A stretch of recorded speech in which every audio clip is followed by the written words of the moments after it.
अपराधी कितने भी शातिराना अंदाज में कोई भी अपराध को अंजाम दे, लेकिन अपराध करने वाला अपराधी कहीं न कहीं ऐसा एक क्लू छोड़ देता है, ऐसा एक सबूत छोड़ देता है, जिससे वो पकड़ा जाता है। और पुलिस जब अपनी ड्यूटी पर आ जाए, तो कहते हैं कि मुर्दे उखाड़ कर तुलवा देती है। आज की जो घटना है, आज की जो सच्ची घटना मैं आपको सुनाने जा रहा हूँ। आज की घटना में कुछ ऐसा ही है, जो 25 साल बाद एक मर्डर की हिस्ट्री खुलती है। ये हिस्ट्री इतनी शातिराना अंदाज में थी, कातिल इतना शातिर था, जो कि उसने कभी सोचा ही नहीं था कि मैं पकड़ा जाऊँगा और मैं कानून की गिरफ्त में आऊँगा। तो चलते हैं कहानी की तरफ। तो नमस्कार, प्रणाम, मैं अजय कोहली। आज की जो सच्ची घटना मैं आपको सुनाने जा रहा हूँ, ये घटना दिल्ली प्रदेश के एक ओखला इलाके से है। ओखला इलाके में एक परिवार रहा करता है और उस परिवार के मुखिया का नाम होता है किशन लाल और पत्नी सुनीता होती है। बात 1997 की है। 1997 की बात 4 फरवरी की है। सुनीता प्रेग्नेंट होती है और उसको क्या पता कि हमारे सामने क्या होने वाला है। खुशी-खुशी परिवार चलता है और कोई परिवार में कोई समस्या नहीं थी। अपनी रोज़मर्रा की ज़िंदगी जिस तरह से चल रही थी, वो चल रही थी। लेकिन 4 फरवरी के दिन एक ऐसी घटना घटित होती है, रूह कँपा देती है उस सुनीता की। आज की कहानी में कुछ ऐसा ही है, वीडियो को अंत तक ज़रूर देखिएगा।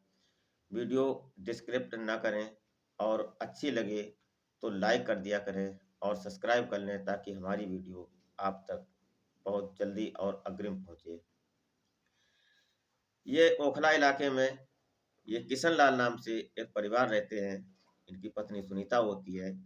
इनकी 4 फरवरी को मौत हो जाती है और मौत इस तरह से होती है कि पूरा परिवार बिखर जाता है और पुलिस भी परेशान हो जाती है। कहानी चलते हैं कहानी की तरफ। कहानी क्या थी कि ये परिवार जो था, इनके परिवार के जो मुखिया किशन लाल होते हैं, इनके एक दोस्त होते हैं और दोस्त का नाम रामू होता है। किशन लाल को किसी तरह से लॉटरी से या किसी प्रकार से कुछ मोटा पैसा मिलना था। इस लालच में आकर जो रामू होते हैं, रामू इनके दोस्त ने इनको एक पार्टी दी और 4 फरवरी 1997 की बात है। जब इन्होंने इनको पार्टी दी तो पार्टी में जब शामिल हुए, पार्टी होने के बाद वहाँ शराब खाना जो भी हुआ, वो सब होने के बाद ये इनको ले जाते हैं कहीं झाड़ी की तरफ और झाड़ी की तरफ ले जाने के बाद इनका ये चाकुओं से गोद कर हत्या कर देते हैं और हत्या होने के बाद ये रामू वहीं छोड़ देता है और छोड़ने के बाद उस पैसे को अपने कब्जे में लेता है और वहाँ से फरार हो जाता है। फरार हो जाता है, ये मिस्ट्री चलती रहती है। ये कुछ समय के बाद जब सुबह हाँ, दूसरे दिन सुबह जब पता चलता है लोगों को, तो पुलिस पहुँचती है और पुलिस जब अपनी इन्वेस्टिगेशन करती है, फॉरेंसिक टीम लगाती है, लेकिन कोई क्लू ऐसा नहीं मिलता है कि किसने मतलब मर्डर किया है, किसने हत्या की है इनकी। और निर्मम हत्या थी। पत्नी का रो-रो कर बुरा हाल था, पत्नी प्रेग्नेंट थी। अब वो करे तो क्या करे? उसका परिवार खराब हो गया, वो विधवा हो गई। लेकिन पुलिस ने हर संभव कोशिश की, लेकिन कातिल तक नहीं पहुंच पाई। लेकिन अभी कुछ समय बाद पता चला कि सुनीता ने एक क्लू दिया।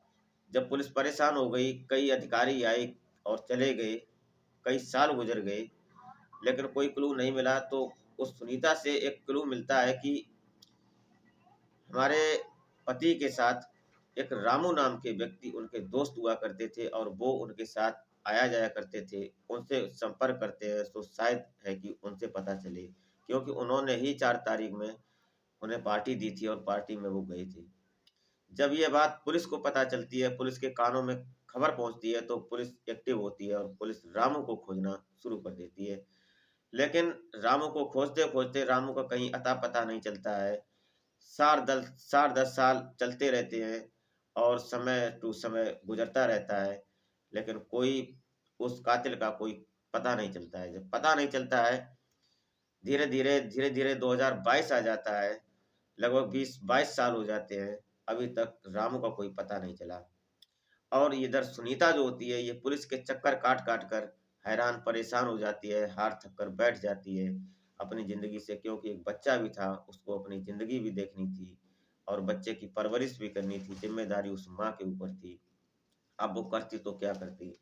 इसलिए बेचारी वो भी हार थक कर बैठ जाती है। लेकिन तब तक इधर एक एक है क्या नाम रोड एक्सीडेंट होता है, और रोड एक्सीडेंट होता है इधर क्या नाम रामू होता है, रामू की माँ का। जब रामू का क्लू थोड़ा पुलिस को दिया सुनीता ने, तो पुलिस ने पूरी खोजबीन की, लेकिन रामू को कोई पता नहीं चला। तो किसी से उस रामू जो पत्नी क्या नाम सुनीता थी, उस सुनीता ने बताया कि उसका एक रामू का दोस्त टिल्लू भी है, वो टिल्लू यहीं कहीं रहता है। तो पुलिस उस टिल्लू नाम के व्यक्ति को भी खोजती है। जब पुलिस टिल्लू नाम के व्यक्ति का पता लगा लेती है, तो पता चलता है कि रामू था, रामू ने ही मर्डर किया था। पुलिस ने जब उससे सख्ती से पूछा, तो रामू ने बताया, टिल्लू ने बताया कि हाँ, रामू ने ही कत्ल किया था, हमने कोई कत्ल नहीं किया था, हमारा कोई इसमें हाथ नहीं है। लेकिन पुलिस अपनी कस्टडी में उस टिल्लू को भी रखती है, और जब टिल्लू टिल्लू को साथ लेकर पुलिस खोज करती है उस रामू की, तो पता नहीं चलता है। लेकिन वो जो टिल्लू बताता है कि इसका भाई एक तुगलकाबाद एरिया में भी रहता है, रामू का भाई तुगलकाबाद एरिया में रहता है। तो पुलिस वहाँ खोज करती है, तो पता चलता है कि तुगलकाबाद इलाके में उसका भाई परिवार सहित रहता है। उसी वक्त उसकी माँ की एक रोड एक्सीडेंट में मौत हो जाती है। तो अब पुलिस ने एक उस माँ की मौत को एक जरिया बनाया, और अपने तरीके से इस प्रकार एक षड्यंत्र रचा पुलिस ने, ताकि रामू तक पहुंचा जाए। तो पुलिस ने जो वो माँ मरी थी, उसको लेकर उनके घर पहुंची पुलिस 2-4 दिन के बाद, कि हम बीमा कंपनी से आए हुए हैं और तुम्हारी माँ का एक्सीडेंट केस है, तो इसमें आपको कुछ मुआवजा मिलेगा, तो आप अपने परिवार का पूरा हमें ज़रिया ब बताएँ, पूरा डिटेल्स दें। तो उसने बताया कि पूछा, तो पुलिस ने तो उसने बताया कि हम 2 भाई हैं, 1 बहन है और हमारा परिवार है। तो पुलिस पूछती है पूरा पहले पूछती है उस भाई से कि पहले तुम अपनी पूरी डिटेल बताओ। तो उसने पूरी अपनी डिटेल बताई, अपने बच्चे, अपनी बेटियाँ और जो पत्नी, वो सब बताया। उसके बाद बताया कि एक हमारा भाई भी है। तो उस भाई को बताया, तो उस भाई का नाम उसने अशोक बताया। जब उसका नाम अशोक बताया, तो पुलिस ने अपने धीरे से साइड में होकर कही कि हम ढूँढ तो रामू को रहे हैं, लेकिन यहाँ तो एक अशोक की खबर मिल रही है। लेकिन पुलिस ने अभी पीछा नहीं छोड़ा। कहते हैं पुलिस अगर अपनी सीट पर रह जाए तो मुर्दे भी बोलते हैं, ये हकीकत है। लेकिन जब पुलिस पूछने के बाद वहाँ से निकलती है, कोई क्लू नहीं मिलता है, तो फिर दूसरे दिन फिर जाते हैं कि भाई अपनी पूरी डिटेल्स बताओ, उसका पता निकालो कि तुम्हारा भाई है कहाँ? क्योंकि आज हम अगर कोई आपको राशि देते हैं, तो उसमें फिर आपका पारिवारिक विवाद होगा, फिर आप परेशान होंगे, लड़ेंगे, झगड़ेंगे। इसलिए अभी पूरी डिटेल्स हमें चाहिए, ताकि जो मुआवज़ा मिलेगा हम आप सबको बराबर-बराबर हिस्से में कर सकें, कन्वर्ट कर सकें। तो वो बताता है कि मेरा भाई का मुझे पता नहीं है, लगभग 20-22 साल हो गए, हमारा कोई उससे संपर्क नहीं है, लेकिन मर गया है या ज़िंदा है, लेकिन है, ऐसा मुझे ज्ञात है। तो उसने पुलिस परेशान हो जाती है। लेकिन एक दिन पुलिस ने अपना एक अलग दिमाग चलाया, और आपस में बैठे थे, तो वहाँ एक अधिकारी आते हैं उसी थाने में, ओखला थाने में। तो उन्होंने एक टीम बनाई, और उस टीम के ज़रिए टीम से मतलब कहा गया कि जो पुरानी फाइलें पड़ी हुई हैं, उनको आज उठाकर देखते हैं। तो उस फाइल में किशन लाल की फाइल भी मिलती है। अब ये किशन लाल की फाइल जो होती है, ये फाइल पर ही काम ये हो रहा था, पुलिस इन्वेस्टिगेशन कर रही थी। तो जब पुलिस ने सोचा कि ऐसे पता नहीं चलता है, तो उसने सोचा कि किसी न किसी प्रकार सोशल मीडिया पर तो कोई न कोई एक्टिव होगा। तो उन्होंने जब सोशल मीडिया के प्लेटफ़ॉर्म फ़ेसबुक पर देखा, तो उसमें एक लड़का मिलता है उसका।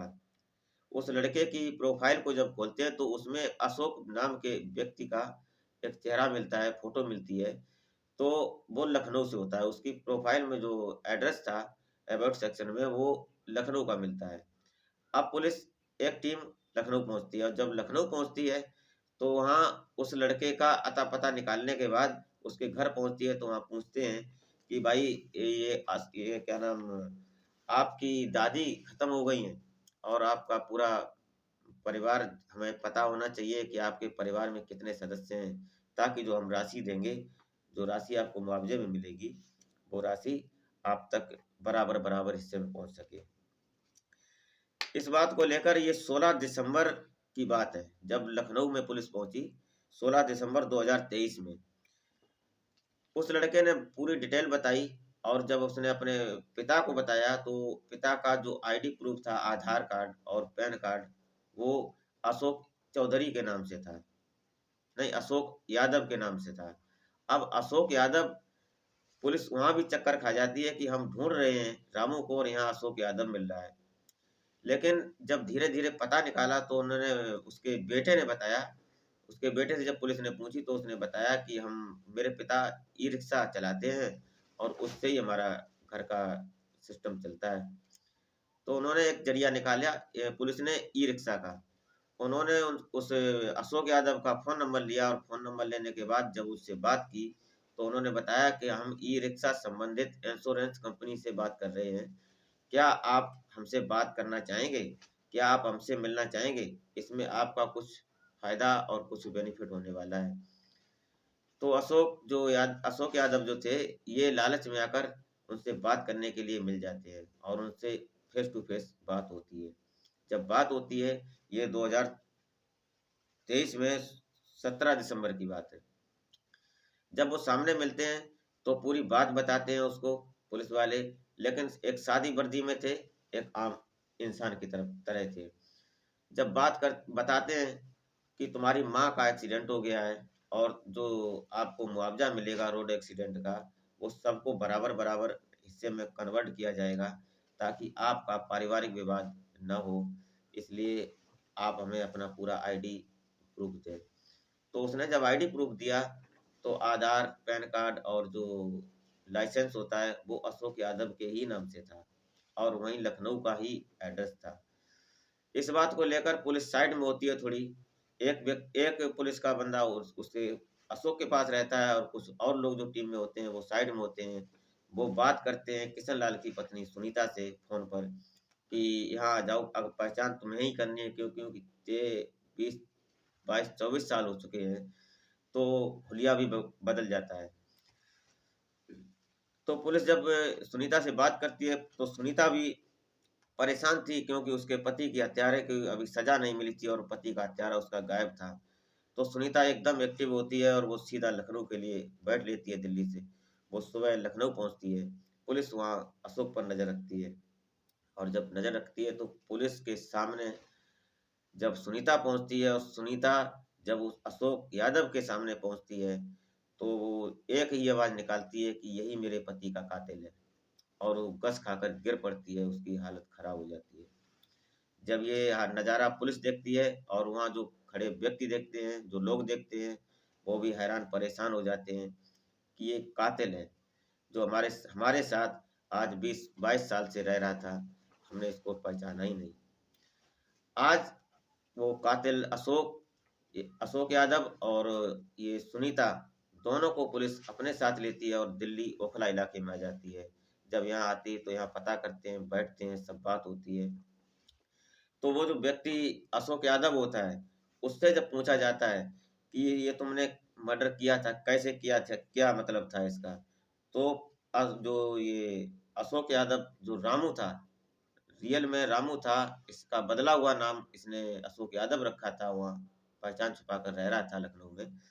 इसको इसने बताया कि हमारे साथ टिल्लू भी था, जो टिल्लू पहले मिला था, उस टिल्लू का भी इसमें रोल होता है।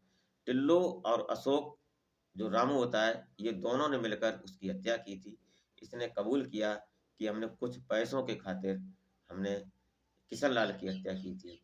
वो पैसा हमने इनसे छीन लिया था और छीन लेने के बाद हम गायब हो गए। हमने सोचा कि हमारे परिवार में रहेंगे तो कोई ना कोई, कहीं ना कहीं सबूत खुल सकता है, इसलिए हमने अपने परिवार से, अपनी पत्नी, बच्चों से हमारा नाम रामू बिल्कुल गायब ही कर दिया था।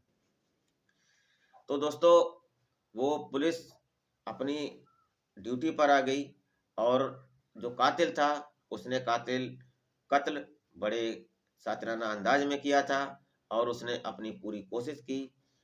कातिल भी अपनी जगह अपने पूरे एक्टिव था और पुलिस भी अपनी एक्टिव थी। लेकिन कहते हैं कि कानून के हाथ बहुत लंबे होते हैं, बहुत बड़े होते हैं।